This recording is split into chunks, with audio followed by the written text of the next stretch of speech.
Bismillahirrahmanirrahim. Asyhadu an la ilaha illallah wa asyhadu anna Muhammadan abduhu wa rasuluh.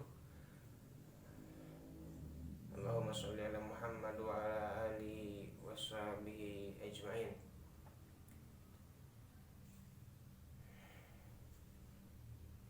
Kitab Al-Hikam nomor 278. Bismillahirrahmanirrahim. Wa innaman ayuqana anna Allah yatlubuhu sadaqat talaba alaihi wa man alima anna al-umura biyadillahi in jama'a bitawakkuli alaihi.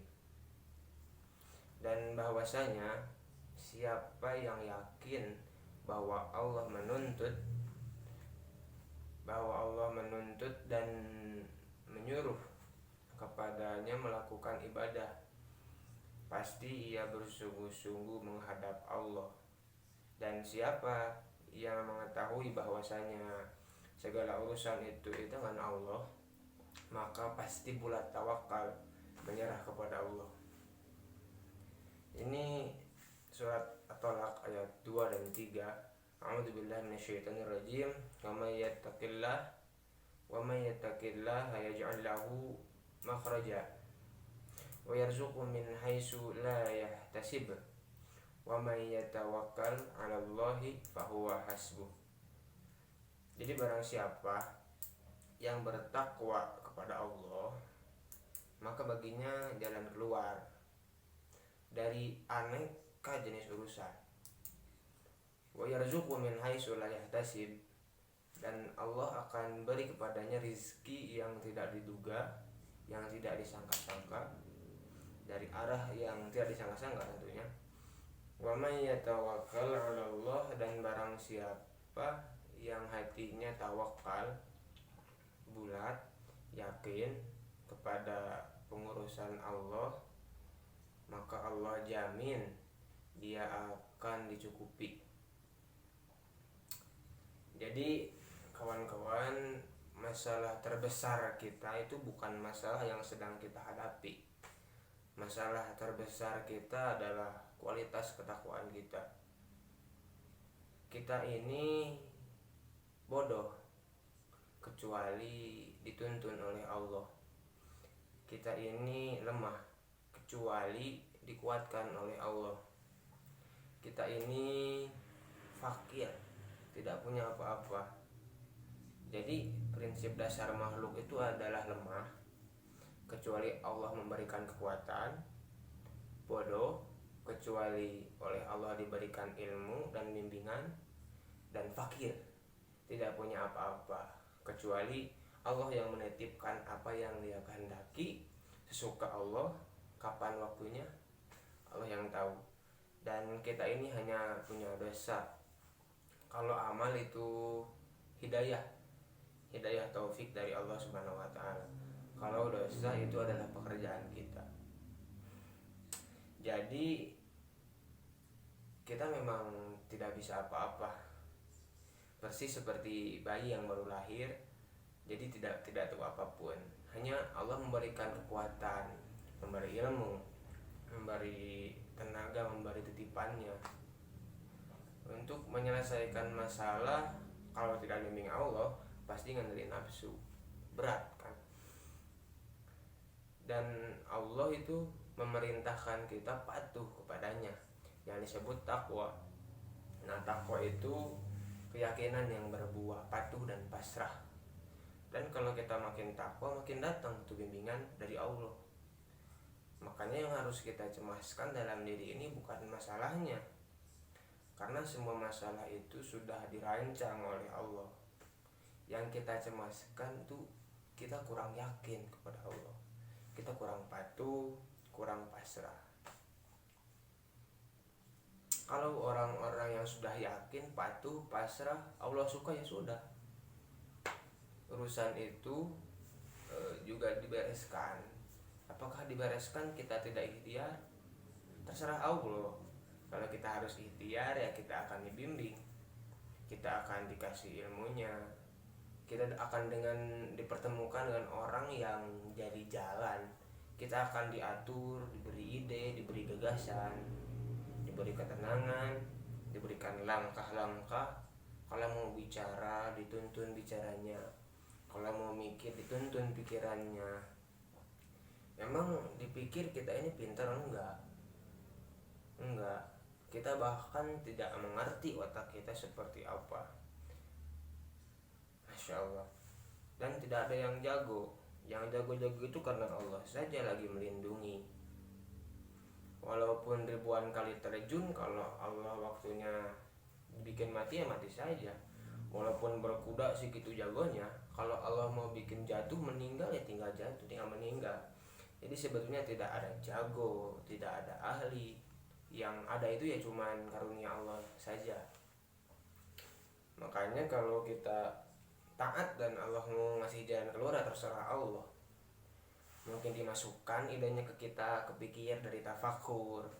Mungkin kita dipertemukan dengan orang yang lebih pintar sehingga memberikan masukan. Mungkin kita akan dibantu oleh orang-orang yang lebih kuat, yang lebih mengerti. Nanti ketemu dengan solusinya. Makanya hadirin, kawan-kawan sekalian, jangan risau dengan masalah yang ada. Risaulah kedekatan kita pada Allah. Nah sekarang tentang keperluan kita. Kita tuh gak ngerti keperluan kita itu apa. Coba kita pasti semua punya mata kan. Bisa tidak kita menjelaskan bahwa apa itu keperluan untuk menumbuhkan rambut? Kita pasti memperhatikan kan. Ada yang menjawab mungkin pakai vitamin atau pakai sampo dan lain-lain. Jadi untuk menumbuhkan rambut itu misalkan pakai sampo, pakai vitamin ataupun pomade dan lain-lain. Tapi banyak orang yang belum punya sampo dan belum punya vitamin, rambutan juga tumbuh rambutnya. Kemudian kita ambil contoh, kita pasti punya air mata kan, dari mata. Bisa tidak kita menjelaskan dengan rinci komposisi air mata, jumlahnya air mata supaya pas dan gak kurang, gak lebih, gak kebanyakan. Kita gak tahu gitu, bahkan kebanyakan dari kita gak tahu saya mendetail. Selama 18 tahun atau lebih mungkin kita tidak tahu perihal seperti itu. Kemudian bagaimana untuk menumbuhkan gigi supaya tidak kepanjangan dan jumlahnya tidak kebanyakan. Jadi bagaimana bisa semuanya memanjang tapi gigi enggak gitu? Bagaimana bisa? Jadi tumbuh berkembang, gigi memanjang, kenapa tidak seperti itu? Jadi kita tidak tahu hal-hal tersebut. Kemudian bagaimana supaya air ludah komposisinya apa saja supaya nggak kebanyakan. Coba kita bayangkan itu satu hari itu air liur 2 liter, misalkan air lidahnya 2 liter sehari. Itu coba bayangkan. Tidak ada wibawa, tidak ada karisma di sini, harus ditandaian gitu pokoknya. Coba kebayang itu kalau Bapak Presiden bawa taplak, gak ada wibawa. Nyaris kita tidak tahu apa-apa tentang tubuh ini. Tapi beres tidak urusan tubuh ini, beres ternyata. Masya Allah kan. Masya Allah. Mata kedip tidak usah dihitung berapa kedipan sehari gitu. Wah, Masya Allah, Masya Allah. Bandingkan kerumitan tubuh kita dengan kerumitan masalah-masalah kita. Coba rumit mana? Tubuh segitu banyak mendetil gitu. Kemudian ada anak yang bersaudara, 11 saudara. Dia mempunyai keluarga yang banyak, tapi semuanya itu berjalan begitu saja tanpa memikirkan ini harus makan apa, besok makan apa. Karena keluarga mereka itu tidak mengkhawatirkan, karena yakin setiap anak itu punya rezekinya masing-masing. Jadi mereka yakin bahwa Allah akan membantu sebagaimanapun caranya. Yang mereka khawatirkan adalah mereka bertakwa, anak-anak kita bertakwa tidak kepada Allah Subhanahu wa taala ini. Itu yang dicemaskannya. Ini anak bertawakal tidak kepada Allah, karena itu yang akan membuat urusan dia jadi beres dan berkah dan akan dicukupi. Bagaimana kita mau mencukupi tubuh ini, tahu juga enggak gitu keperluannya. Kita ambil contoh lagi. Coba sebutkan komposisi rambut supaya tumbuh kuat lalu tidak gampang copot. Kita kebanyakan tidak tahu, sudah pasti kemungkinan tidak tahu persisnya kenapa kita rambutan gitu kan. Yang ke atas tuh yang tumbuh dengan yang ke dalam itu nikmat, yang keluar dari kulit itu nikmat, yang di dalam kulit itu akarnya pun nikmat. Sekarang ada yang di dalam aja gak keluar, judulnya gundul. Kemudian ada yang di luar gak ada akarnya, itu namanya botak. Kawan-kawan yang tidak tahu bahwa dahsyat sekali ini kekuatan rambut karena berpilin-pilin gitu strukturnya itu. Siapa yang bikin ini gitu? Siapa yang menciptakan? Apa kita makan sari rambut, sari arang supaya hitam ini rambut? Kenapa? Terus ada yang beruban gitu kan? Bagaimana cara menumbuhkan uban? Kita itu pingin rambut hitam gitu keluar putih, itu kan bener-bener gitu, masya Allah, luar biasa. Coba kenapa perempuan tidak berjanggut nih kayak gini ngejendol? Karena kurang bagus dari kerudung ngejendol seperti ini kan. Jadi masya Allah kan, sayang kita mah kebanyakan mikir yang nggak perlu dipikir lah. Yang harusnya pikiran kita fokus tingkat ketakwaan. Takwa itu apa? Itu kan takwa itu hati yang yakin, berbuah patuh dan pasrah. Jadi orang makin takwa itu makin yakin dan hasilnya kepatuhan kepada perintah dan juga kepasrahan kepada jaminan Allah. Dan Allah Subhanahu wa Ta'ala tahu tingkat ketakwaan kita, ketawakalan kita. Kalau kita makin tawakal, udah urusan kita bahwa hasbuh kan, diurus. Kita akan dipertemukan dengan ini, rezeki akan diatur, semuanya ada yang ngeberesin gitu kan. Kita ikhtiar. Tapi mirip cicak lah. Cicak itu makanan nyamuk. Nyamuk punya sayap kan, cicak tidak punya sayap. Coba kita pikirkan mana yang lebih hebat gitu kan, cicak mencari nyamuk atau nyamuk mencari cicak gitu. Ini kan hal-hal yang jarang kita tafakur gitu. Bayangkan kalau cicak harus nyari nyamuk gitu, kemana? Dia gak tahu ada selokan di sana kan, baru juga turun kesedot pakai vacuum cleaner kan, kasapukeun. Dia benar-benar berjuang di tangga, keinjak gepeng, ada di engsel pantok kagencet, masuk ke solokan paling kapan makannya ini cicak. Masya Allah kan, ini kalau dia jaraknya 1 meter dari cicak, lalat ini jatuh kan, tetap aja ngedeketin itu. Kemudian kenapa keperluan nyamuk kesama cicak gitu? Bukan makanan dia atau dia akan dimakan. Nyamuk kan tidak bisa menyedot darah cicak kan, tapi kenapa dia mendekati cicak sampai ada dalam jangkauan si lidahnya cicak? Karena rezekinya harus ngedeketin. Jadi masya Allah gitu. Ikan paus misalkan, ikan paus itu 4 ton loh makan itu, makan sehari itu makannya 4 ton. Coba kalau bibirnya kecil gitu seperti lauk mujair gitu atau ikan duyung gitu, bisa keram ini mulut makan 4 ton dengan mulut kecil gitu, munyahnya bagaimana gitu kan, bisa kaku ini. Tapi dibuat ikan paus itu mulutnya seperti gayung lah, siur gitu, sirip yang besar, ada bolong-bolongnya di sini kan. Dan si makanannya itu dibuat ngumpul gitu. Coba kalau ikan paus makannya satu-satu gitu kan, ripuh kan, keram, calangap terus. Ini kan masya Allah hal-hal yang jarang kita tafakurkan gitu. Kenapa makanannya ngumpul gitu? Karena makanan ikan paus punya makanan plankton. Nah plankton itu makanannya dari kotoran paus, dari outputnya paus, dari pipisnya ikan paus. Jadi kan muter itu, ikan paus mengeluarkan outputnya kan, itu dimakan oleh ikan-ikan kecil, udah ngumpul dimakan lagi. Jadi sebetulnya ikan paus ya dimakan itu, dimakan outputnya, makan ikan kecil kan.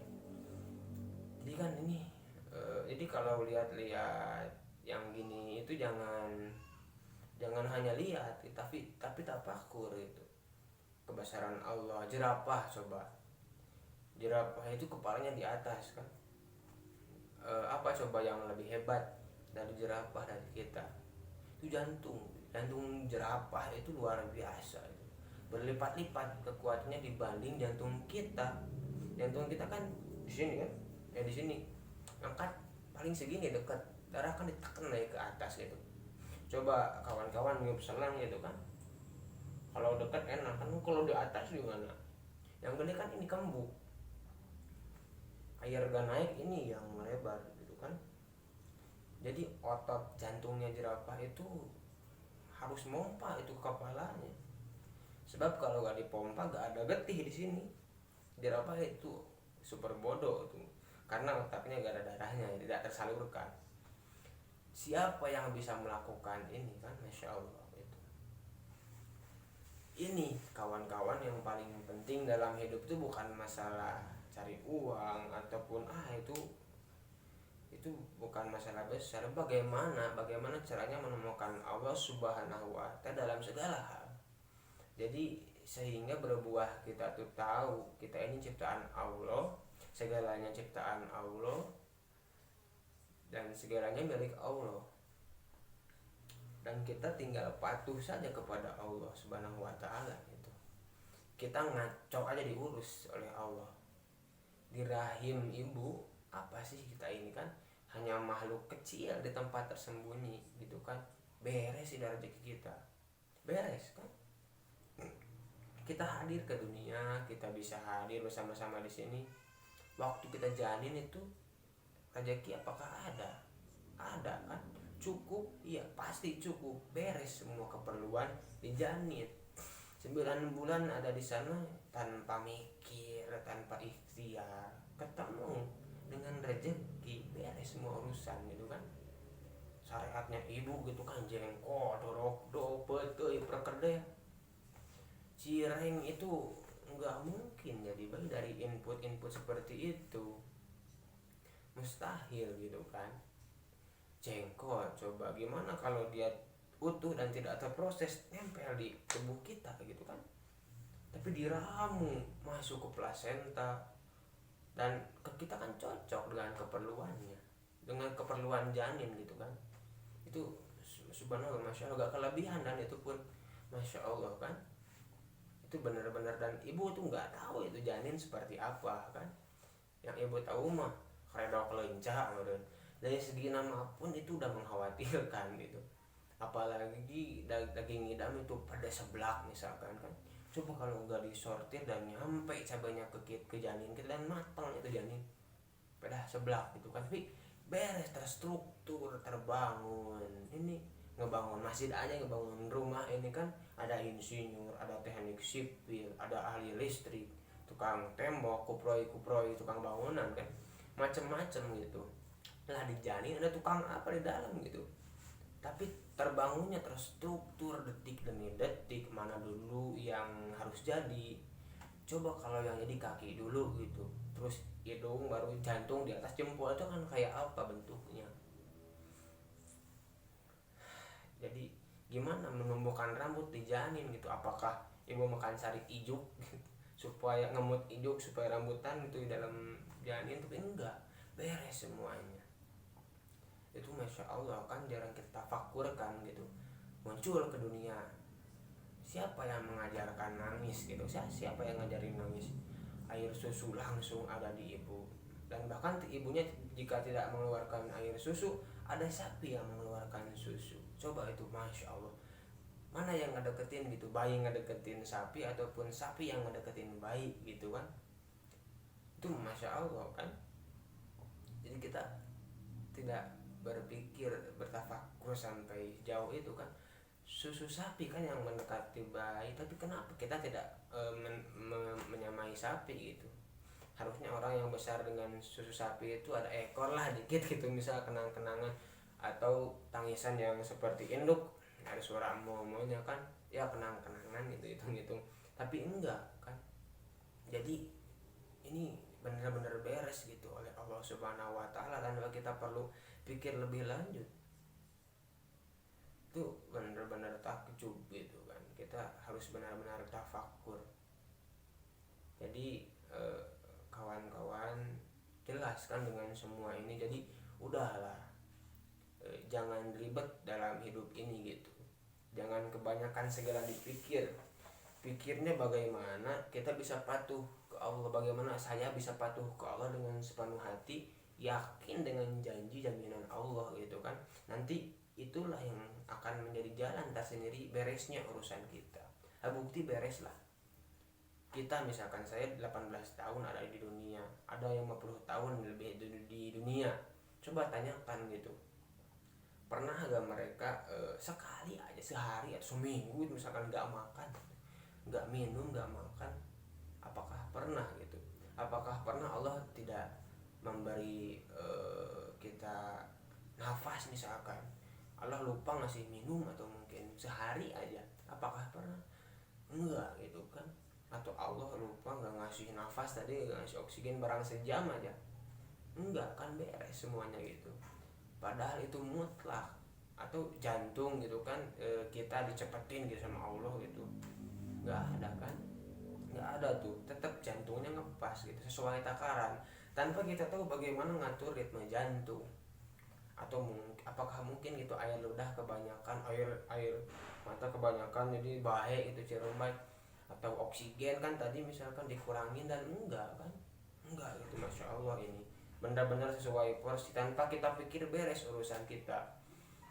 Padahal ini rumit sekali gitu kan, masing-masing ada ukurannya sendiri. Bandingkan dengan masalah keluarga, masalah anak, masalah kantor, masalah politik. Kalau yang sangat rumit saja beres, ini tubuh, masa sih urusan sederhana itu nggak diberesin oleh Allah gitu kan. Makanya masalah terbesar kita itu sebenarnya adalah ketakwaan kepada Allah Subhanahu wa taala. Jadi bukan masalah ini, bukan masalah ekonomi, masalah politik, masalah apapun, tapi masalah kedekatan kepada Allah, masalah takwa tawakal. Nah, kalau takwa tawakal ini udah serius jadi prioritas hidup kita, ya udah yang lain-lain seperti tubuh ini gitu, kita akan ikhtiar, tapi ikhtiarnya dibimbing oleh Allah gitu. Kita akan mikir, tapi pikirannya dituntun oleh Allah. Jadi strategis semuanya. Jadi orang yang kamu hebat itu, kok bisa mikir seperti ini? Ya Allah saja yang memberikan pemikiran seperti ini gitu kan.